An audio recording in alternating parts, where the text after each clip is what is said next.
നമ്മുടെ ജീവിതശൈലിയിൽ വന്ന മാറ്റം കാരണമായി നമ്മൾ നേരിടുന്ന ഒരു ഗുരുതര ആരോഗ്യ പ്രശ്നമാണ് വിറ്റാമിൻ ഡിയുടെ കുറവ്.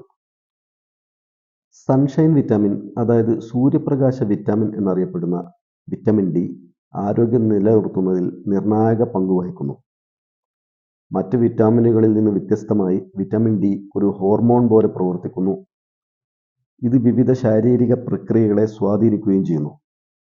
എന്നാൽ ഇന്ന് വിറ്റാമിൻ ഡിയുടെ കുറവ് ഒരു ആഗോള ആരോഗ്യ പ്രശ്നമാണ്.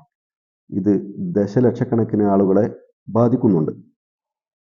നമ്മൾ ഇന്ന് ചർച്ച ചെയ്യുന്നത് വിറ്റാമിൻ ഡിയുടെ കുറവ് കൊണ്ട് എന്തൊക്കെ ആരോഗ്യ പ്രശ്നങ്ങളാണ് മനുഷ്യ ശരീരത്തിൽ ഉണ്ടാവുക എന്നും അത് എങ്ങനെ പരിഹരിക്കുമെന്നുമാണ്.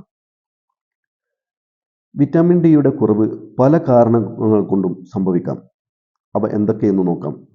അതിൽ ഒന്നാമത്തേതും എന്നാൽ വളരെ പ്രധാനപ്പെട്ടതും ആയ ഒരു കാരണമാണ് നമ്മുടെ ശരീരത്തിൽ വേണ്ടത്ര സൂര്യപ്രകാശം എത്തുന്നില്ല എന്നത്. ആവശ്യത്തിന് വെയിൽ ഏൽക്കാതിരിക്കുകയും തീരെ പുറത്തിറങ്ങാതിരിക്കുകയും ചെയ്താൽ നമ്മുടെ ശരീര പ്രവർത്തനങ്ങൾക്ക് ആവശ്യമായ വിറ്റാമിൻ ഡി ലഭിക്കുകയില്ല. അതുപോലെ തെറ്റായ ഭക്ഷണക്രമം. ചില ഭക്ഷണങ്ങളിൽ സ്വാഭാവികമായും വിറ്റാമിൻ ഡി അടങ്ങിയിട്ടുണ്ട്. അത്തരം ഭക്ഷണങ്ങൾ ഉപയോഗിക്കാത്തതുകൊണ്ട് വിറ്റാമിൻ ഡിയുടെ കുറവുണ്ടാകുന്നു. പൊണ്ണത്തടി. വിറ്റാമിൻ ഡി കൊഴുപ്പിൽ ലയിക്കുന്ന ഒരു പോഷകമാണ്. കൂടാതെ ശരീരത്തിലെ അധിക കൊഴുപ്പ് വിറ്റാമിൻ ഡിയുടെ ലഭ്യത കുറയ്ക്കുകയും ചെയ്യും. പ്രായമായവരിൽ ചർമ്മത്തിന്റെ പ്രവർത്തനശേഷി കുറയുകയും വിറ്റാമിൻ ഡിയുടെ ആഗിരണം തകരാറിലാവുകയും ചെയ്യും.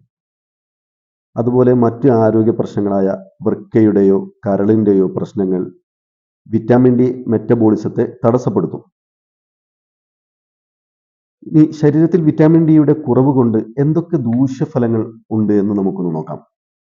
ഒന്നാമതായി അസ്ഥികളുടെ ബലക്കുറവാണ്. കുടലിൽ കാൽസ്യം ആഗിരണം ചെയ്യുന്നതിന് വിറ്റാമിൻ ഡി അത്യാവശ്യമാണ്. ആവശ്യത്തിന് വിറ്റാമിൻ ഡി ഇല്ലാത്തതിനാൽ അസ്ഥികൾ ദുർബലമാവുകയും വേഗത്തിൽ പൊട്ടുകയും ചെയ്യും. കുട്ടികളിൽ അസ്ഥികൾ മൃദുവായി മാറുന്നു. അതിനാൽ തന്നെ വേഗത്തിൽ പൊട്ടാനുള്ള സാധ്യതയും ഏറുന്നു. മുതിർന്നവരിൽ അസ്ഥിവേദനയും പേശി ബലഹീനതയും ഒടിവുകൾ ഉണ്ടാകാനുള്ള സാധ്യതയും വർദ്ധിപ്പിക്കുന്നു. വിട്ടുമാറാത്ത രോഗങ്ങളുടെ സാധ്യതയാണ് മറ്റൊരു പ്രശ്നം. ഹൃദയ സംബന്ധമായ രോഗങ്ങളായ ഹൈപ്പർ ടെൻഷൻ, ഹൃദ്രോഗം എന്നിവയ്ക്ക് സാധ്യത കൂടുതലാണ്. പ്രമേഹ സാധ്യതയും ഇത്തരക്കാരിൽ കൂടുതലാണ്. Auto immune disorders, rheumatoid arthritis എന്നിവയ്ക്ക് സാധ്യത കൂടുതലാണ്.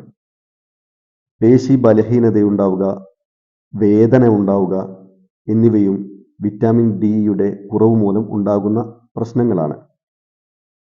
അതുപോലെ തന്നെ പടികൾ കയറുന്നതിലും എഴുന്നേറ്റ് നിൽക്കുന്നതിലും ബുദ്ധിമുട്ട് അനുഭവപ്പെടുക എന്നതും ഇത്തരക്കാരിൽ കണ്ടുവരാറുണ്ട്. ശരീരത്തിൽ രോഗപ്രതിരോധ ശേഷി കുറയുക. വിറ്റാമിൻ ഡിയുടെ കുറവ് രോഗപ്രതിരോധ സംവിധാനത്തെ തന്നെ തകരാറിലാക്കുന്നു. അണുബാധകൾക്കുള്ള സാധ്യത കൂടുതലായതിനാൽ ജലദോഷം, പനി, ശ്വസന രോഗങ്ങൾ, അതുപോലെ തന്നെ മുറിവ് ഉണങ്ങാതിരിക്കൽ എന്നിവയ്ക്ക് സാധ്യത കൂടുതലാണ്. വിഷാദം, ഉത്കണ്ഠ എന്നീ മാനസിക പ്രശ്നങ്ങളും ഇത്തരക്കാരിൽ ഉണ്ടാക്കുന്നുണ്ട്.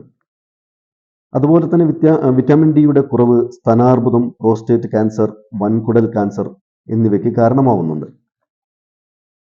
ഇനി വിറ്റാമിൻ ഡിയുടെ കുറവ് എങ്ങനെ പരിഹരിക്കാം എന്ന് നോക്കാം. ഒന്നാമതായി ദിവസവും ഒരു 10 മുതൽ 30 മിനിറ്റ് വരെ ശരീരത്തിൽ സൂര്യപ്രകാശം ഏൽപ്പിക്കുക എന്നതാണ് വളരെ പ്രധാനപ്പെട്ടതായി നമുക്ക് ചെയ്യാനുള്ളത്. അതുപോലെ തന്നെ വിറ്റാമിൻ ഡി അടങ്ങിയ ഭക്ഷണം ശീലമാക്കുക. ഇടയ്ക്കിടെ രക്തപരിശോധന നടത്തുകയും ശരീരത്തിൽ ആവശ്യത്തിന് വിറ്റാമിൻ ഡി ഉണ്ടെന്ന് ഉറപ്പുവരുത്തുകയും ചെയ്യുകയും ഒരു വിദഗ്ധ ഡോക്ടറുടെ ഉപദേശം തേടുകയും ചെയ്യുക. Thank you.